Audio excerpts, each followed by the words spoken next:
धर्म जोड़ता है, रिलीजन तोड़ता है, मजहब तोड़ता है। धर्म सबको जोड़ता है, मजहब समाज को बांटता है। इसलिए धर्म को मजहब मत समझिए। समस्या को ठीक करना चाहते हैं तो समाधान की चर्चा शुरू करिए। समस्या की चर्चा करने समस्या ठीक नहीं होगी। कायदे से तो भारत के सभी गुरुद्वारे घर वापसी के केंद्र बनने चाहिए। भारत के सभी मंदिर घर वापसी के केंद्र बनने चाहिए। सारे जैन मंदिर, सारे बौद्ध स्तूप, सारे हमारे हिंदुओं के मंदिर, हमारे राम मंदिर, कृष्ण मंदिर, हनुमान मंदिर, दुर्गा मंदिर, काली मंदिर, जो भी मंदिर है, अगर इस देश को सुरक्षित करना है तो हमें अपने इन सारे धार्मिक स्थानों को घर वापसी केंद्र बनाना पड़ेगा। हमारे देश में ओट जीवी, नोट जीवी सांसद और विधायक घुसपैठियों का आधार बनवा रहे, राशन कार्ड बनवा रहे, ड्राइविंग लाइसेंस बनवा रहे, बर्थ सर्टिफिकेट बनवा रहे। क्यों? क्योंकि कानून का खौफ नहीं है। अल्टीमेटली कानून बदलना पड़ेगा। बिना कानून बदले कुछ नहीं हो सकता।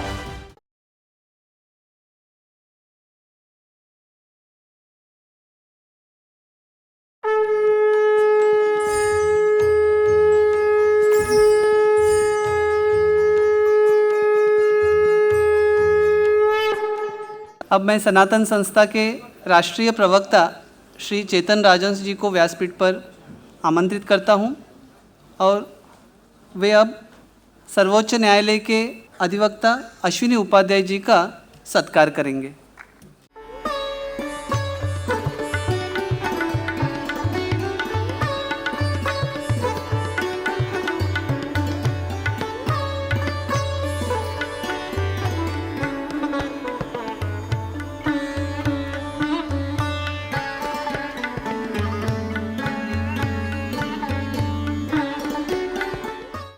सर्वोच्च न्यायालय के वरिष्ठ अधिवक्ता अश्विनी उपाध्याय जी को, जो हमें कानूनी परिवर्तन से सुराज्य इस विषय पर मार्गदर्शन करेंगे। जय श्री राम। राधे श्याम। सबसे पहले इस कार्यक्रम का आयोजन करने के लिए अथक परिश्रम करने के लिए पूरी टीम को धन्यवाद देता हूं।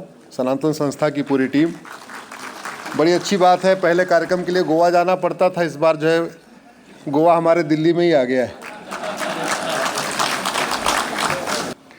आज ही अखबारों में खबर आई हुई है, सुप्रीम कोर्ट ने एक PIL डिसमिस कर दिया जिसमें मांग की गई थी कि भारत के माइनॉरिटी स्कूलों में राइट टू एजुकेशन एक्ट लागू किया जाए। इस देश का विभाजन किस आधार पर हुआ था? जोर से बोलिए जरा। मजहब, धर्म का सबसे बड़ा ब्लंडर। धर्म को आप मजहब समझते हैं, मजहब को धर्म समझते हैं, सबसे बड़ा ब्लंडर है। ऐसी गलती मत करिए। डिटेल समझना है धर्म और मजहब में, गूगल करिएगा। मेरी PIL चल रही है कि धर्म क्या है और मजहब क्या है।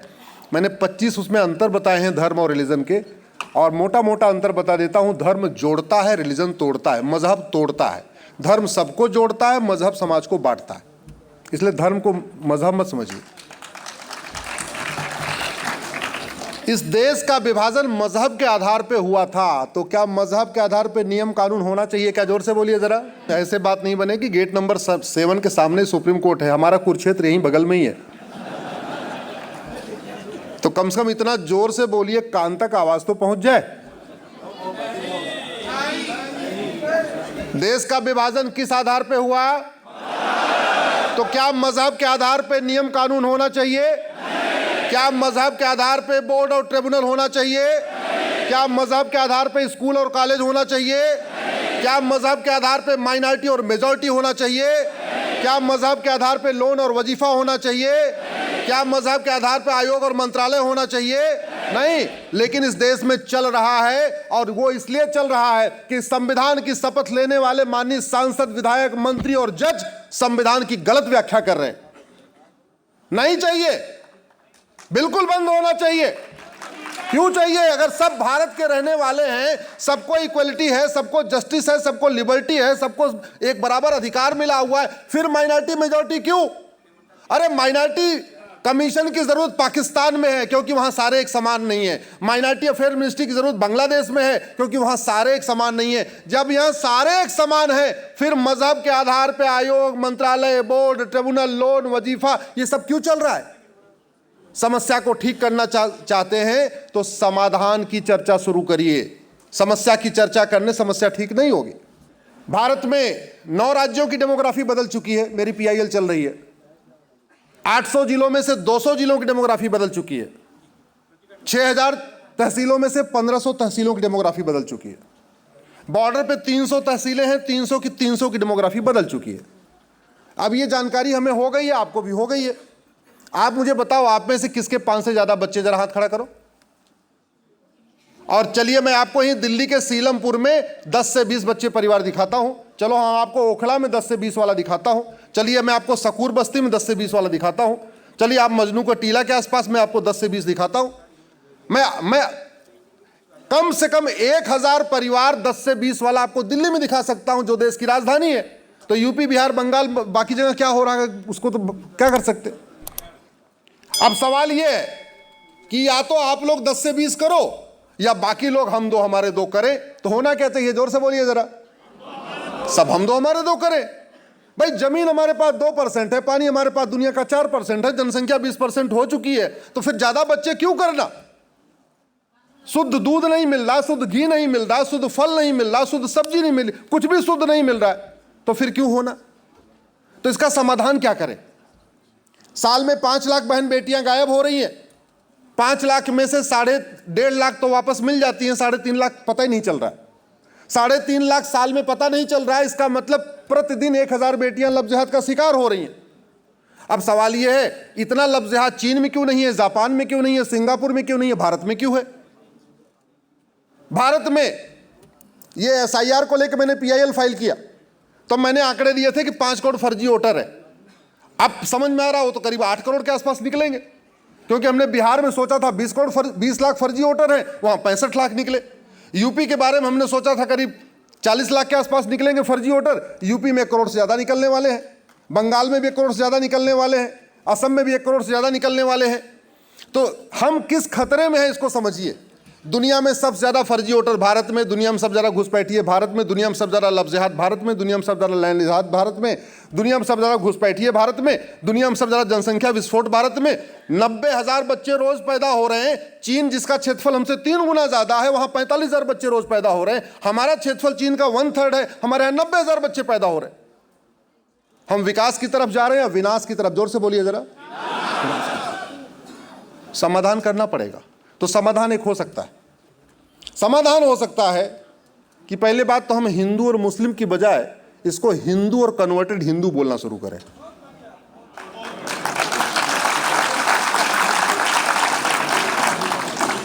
और जो कन्वर्ट हो गया है उसको फिर से कन्वर्ट कर दे। जो एक बार कन्वर्ट हुआ वो दोबारा कन्वर्ट नहीं हो सकता है क्या। जो तलवार के दम पे कन्वर्ट हो गया वो शासन के डर से कन्वर्ट नहीं हो सकता क्या। जो जजिया के डर से कन्वर्ट हो गया वो दोबारा टैक्स के डर से कन्वर्ट नहीं हो सकता है क्या। हमारे देश में हम करते क्या है जरा समझिए। हम गुरु तेग बहादुर जी का 350वां बलिदान दिवस मना रहे हैं ना। अब क्या क्या कर रहे हैं इसको देखिए। डाक टिकट जारी हुआ, लंगर चल रहा है, शबद कीर्तन हो रहा है, प्रभात फेरी निकाली जा रही है। बिल्कुल होना चाहिए, सब होना चाहिए। फल बांटा जा रहा है, रक्तदान शिविर लग जा रहा है, सब कुछ हो रहा है। गुरु तेग बहादुर जी के इस 350वें बलिदान दिवस पे जितने कार्यक्रम हो रहे हैं, इसमें से कौन सा ऐसा कार्यक्रम है जो गुरु तेग बहादुर जी की अंतिम इच्छा थी। गुरु तेग बहादुर जी ने इसलिए बलिदान दिया था कि उनका डाक टिकट जारी हो जाएगा। गुरु तेग बहादुर जी ने इसलिए बलिदान दिया था कि उनके नाम पे सिक्का जारी होगा। गुरु तेग बहादुर जी ने इसलिए बलिदान दिया कि उनके नाम पे रक्तदान शिविर चलेगा। अरे सब होना चाहिए, लेकिन भैया किसी महापुरुष को सम्मान देने का सबसे बढ़िया तरीका होता है कि उसकी अंतिम इच्छा को पूर्ण करना, उसके मिशन को आगे बढ़ाना। हमारे देश में महापुरुषों को माला पहनाएंगे, उस दिन गेस्टेड हॉलीडे हो जाएगी, छुट्टी भी मनाएंगे, सेमिनार भी करेंगे, कॉन्फ्रेंस भी करेंगे, माल्यार्पण भी होगा, रक्तदान शिविर भी, सब कुछ होगा। लेकिन उस महापुरुष की अंतिम इच्छा क्या थी, वो पूर्ण कैसे होगी, इस पे चर्चा नहीं होगी। गुरु तेग बहादुर जी का बलिदान दो चीजों के लिए हुआ था। नंबर 1, वो धर्मांतरण रोक रहे थे। नंबर 2, वो घर वापसी करा रहे थे। आप मुझे बताओ, पूरे देश में, हो सकता है मेरी जानकारी कमी हो, पूरे देश में पिछले 15 दिन से गुरु तेग बहादुर जी के सम्मान में कार्यक्रम हो रहे हैं। किसी एक स्थान पे बताइए जहां यह कार्यक्रम हुआ हो कि गुरु तेग बहादुर जी के धर्मांतरण वाले अभिमान को रोकने, हमें रोकना है और घर वापसी कराना है। कायदे से तो भारत के सभी गुरुद्वारे घर वापसी के केंद्र बनने चाहिए। भारत के सभी मंदिर घर वापसी के केंद्र बनने चाहिए। सारे जैन मंदिर, सारे बौद्ध स्तूप, सारे हमारे हिंदुओं के मंदिर, हमारे राम मंदिर, कृष्ण मंदिर, हनुमान मंदिर, दुर्गा मंदिर, काली मंदिर, जो भी मंदिर है, अगर इस देश को सुरक्षित करना है तो हमें अपने इन सारे धार्मिक स्थानों को घर वापसी केंद्र बनाना पड़ेगा। हमने बनाया क्या? जोर से बोलिए जरा। नहीं तो हो क्या रहा है? बहुत धन्यवाद देता हूं आपको, धन्यवाद देता हूं। अच्छा, कितना एक अगर व्यक्ति, ज्यादा नहीं, एक व्यक्ति को घर वापसी का टारगेट ले ले। इस देश में इतने बिजनेसमैन हैं, करोड़ों का उनका साम्राज्य चल रहा है। अगर वो ये तय कर ले कि हमारे यहां जो एम्प्लॉई है उसको हम घर वापसी कराएंगे, बहुत आसानी से हो जाएगा। क्यों? क्योंकि घर वापसी से बहुत सारी समस्याओं का समाधान हो जाएगा। कोई पिता नहीं चाहता कि उसकी बेटी के साथ 3 तलाक हो, हलाला हो, मुता हो, मिस्यार हो, तहर्रुस हो। कोई भाई नहीं चाहता उसकी बहन को तलाके हसन हो, तलाके हसन हो, तलाके बाइन हो, तलाके किनाया हो। कोई भाई नहीं चाहता उसकी बहन के साथ एक सौतन आके खड़ी हो जाए। कोई पिता नहीं चाहता उसकी बेटी बच्चा पैदा करने की मशीन बन जाए। कोई चाहता है क्या? नहीं चाहता। लेकिन हो रहा है तो समाधान तो हमें ही करना पड़ेगा। भाई, आज अगर हमारे परिवार का कोई एक व्यक्ति गायब हो जाए तो हम क्या करते हैं? उसको ढूंढते हैं कि नहीं ढूंढते? जरा जोर से बोलिए जरा। पुलिस को शिकायत करते हैं कि नहीं करते? पुलिस ढूंढने में मदद करती है कि नहीं करती? बस यही काम करना है। समाज घर वापसी शुरू करे और शासन उनको ढूंढ के मिलवाने की कोशिश करे। हो सकता है नहीं हो सकता?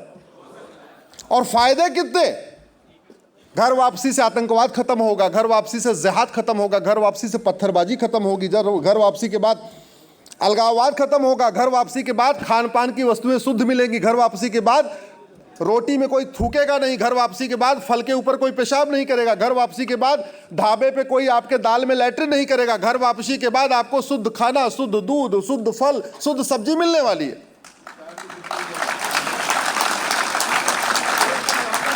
और घर वापसी, हमारे पास 10 लाख के आसपास टोटल मठ मंदिर कथावाचक हैं। टोटल अगर सबको जोड़ दीजिए, मठ मंदिर जोड़ दीजिए, पंडा पुजारी जोड़ दीजिए, कथावाचक जोड़ दीजिए, मंडलेश्वर जोड़ दीजिए, महामंडलेश्वर जोड़ दीजिए, आचार्य जोड़ दीजिए, सबको जोड़ दीजिए, टोटल 10 लाख हैं।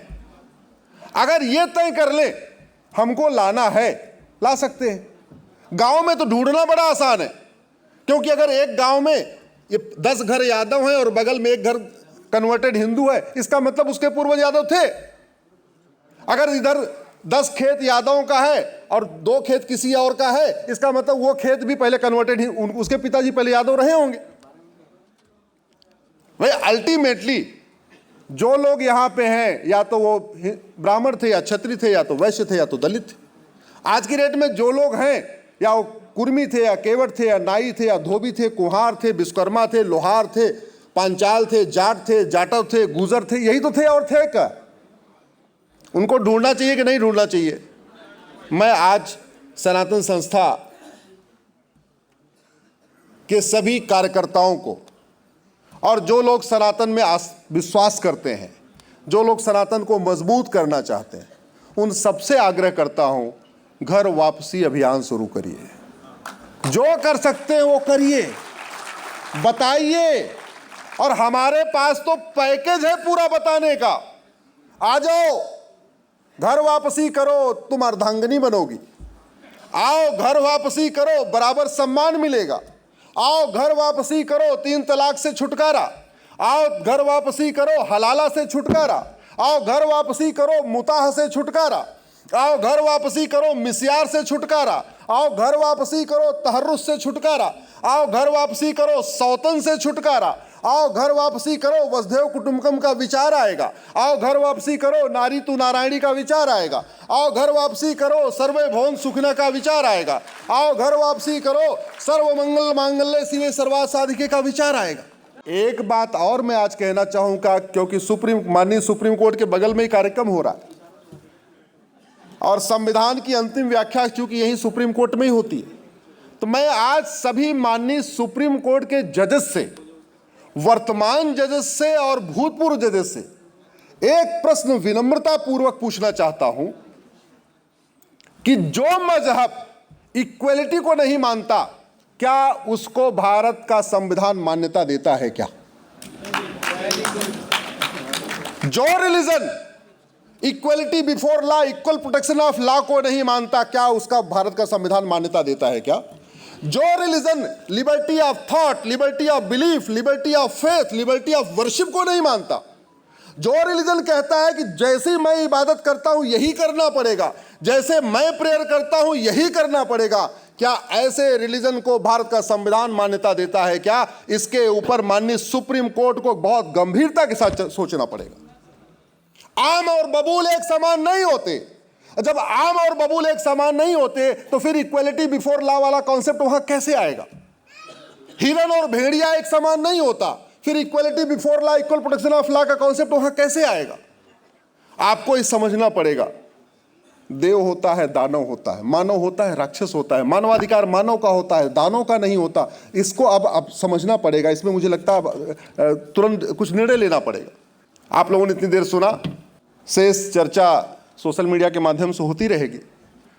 हमें बड़ी खुशी है, सनातन संस्था ने एकदम हमारे कुरुक्षेत्र के बगल में यह कार्यक्रम आयोजित कर दिया।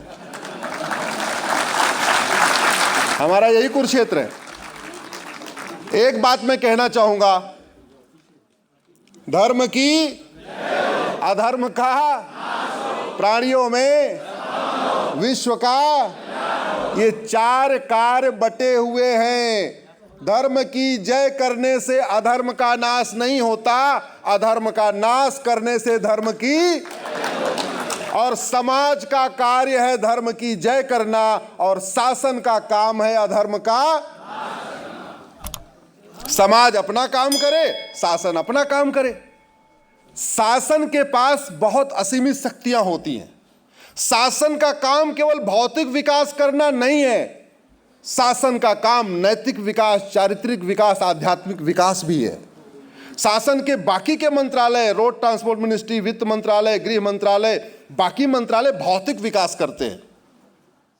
आध्यात्मिक विकास, चारित्रिक विकास, नैतिक विकास, इसको दो मंत्रालय करते हैं, शिक्षा मंत्रालय और कानून मंत्रालय। मुझे लगता है इसके ऊपर गहराई से चिंतन करने की जरूरत है कि भारत में जो समस्या है वो चीन में क्यों नहीं है, भारत में जो समस्या है वो सिंगापुर में क्यों नहीं है, भारत में जो समस्या है वो जापान में क्यों नहीं है, और जो भारत में समस्या है इसका समाधान कैसे होगा। अब इसको समाज को भी देखना पड़ेगा, शासन को भी देखना पड़ेगा। भारत में सबसे ज्यादा नशेड़ी इस समय हो चुके हैं, 10 करोड़ हमारे भारतीय नशेड़ी हो चुके हैं, नशे की चपेट में आ चुके हैं, और 1 लाख करोड़ का नशे का कारोबार हो रहा है। हमारी यंग जनरेशन नशे में डूब रही है, और जब वो नशेड़ी हो जाती है फिर वो पॉर्न एडिक्ट हो जाती है, गंदी फिल्में देखती है, वो सारा गंदा काम कर रही है। अगर हमारी जनरेशन ऐसे ही जाती रही और फिल्म वाले फूहड़ फिल्म बना के पैसा कमाते रहे, सीरियल वाले कुछ उल्टा सीधा काम करके अपना पैसा बनाते रहे, फिर हम अपने समाज को कैसे बचाएंगे। लफ्ज़ जिहाद चल रहा है, लैंड जिहाद चल रहा है, धर्मांतरण जिहाद चल रहा है, घुसपैठ जिहाद चल रहा है, जनसंख्या जिहाद चल रहा है, इसके लिए ड्रग्स जिहाद चल रहा है। इसके लिए शासन को भी कठोर कानून बनाना पड़ेगा। चीन के कृषि मंत्री को इस साल फांसी हुई 2025 में, चीन के कानून मंत्री को 2024 में फांसी हुई। ऐसा कानून हमारे पास क्यों नहीं होना चाहिए। सिंगापुर में अवैध घुसपैठ करने पे 10 से 20 साल सजा होती है, घुसपैठियों की मददगारों को 10 से 20 साल सजा होती है। हमारे देश में ओट जीवी नोट जीवी सांसद और विधायक घुसपैठियों का आधार बनवा रहे, राशन कार्ड बनवा रहे, ड्राइविंग लाइसेंस बनवा रहे, बर्थ सर्टिफिकेट बनवा रहे। क्यों? क्योंकि कानून का खौफ नहीं है। अल्टीमेटली कानून बदलना पड़ेगा, बिना कानून बदले कुछ नहीं हो सकता। और मैं गारंटी के साथ कहता हूं, मैं जिस कानून की बात कर रहा हूं, अगर कानून बना दिया जाए, 90% घुसपैठी अगर भारत छोड़ के ना भाग जाए, मैं जिंदगी भर कभी सार्वजनिक रूप से अपना मुंह नहीं दिखाऊंगा। मैं जिस कानून की बात कर रहा हूं, अगर वो कानून बना दिया जाए, 90% धर्मांतरण अगर साल भर में रुक न जाए, मैं पूरे जीवन न सुप्रीम कोर्ट जाऊंगा न सार्वजनिक रूप से मुंह दिखाऊंगा। मैं जिस कानून की बात कर रहा हूं, 90% लफ्ज जिहाद अगर तत्काल 1 साल के अंदर न बंद हो जाए, मैं सार्वजनिक रूप से मुंह नहीं दिखाऊंगा। कानून में बहुत ताकत होती है।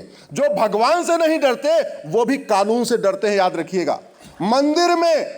मंदिर में जो जेब कतरे हैं वो भगवान से नहीं डरते, लेकिन कानून से डरते हैं। वो सीसीटीवी से डरते हैं, वो कानून से डरते हैं। याद रखिएगा, दानों का इलाज खतरनाक कानून बना के ही हो सकता है। सठे साठ्यम समाचरित, भय बिन होय न प्रीत, लोहा लोहे को काटता है। सठे, ये सिद्धांत हमारा है, हम भूल चुके हैं, उसको बदलना पड़ेगा। अंत में मैं अपनी बात एक नारा लगवाऊंगा, आप लोगों से आग्रह है, पीछे पीछे एक बार सब लोग खड़े हो जाइए, जरा पीछे से बोलिए, हमें चाहिए आजादी। जोर से ऐसा नारा लगाइए कि आपकी आवाज, संसद भी चल रही है, बड़ा अच्छा मौका है, संसद भी चल रही है और सुप्रीम कोर्ट भी चल रहा है, तो नारा लगाइए जोरदार, गुलामी के नाम से, गुलामी के नाम से, गुलामी के निशान से, गुलामी की कुरीतियों से, गुलामी की कुप्रथाओं से, गुलामिक शिक्षा व्यवस्था से,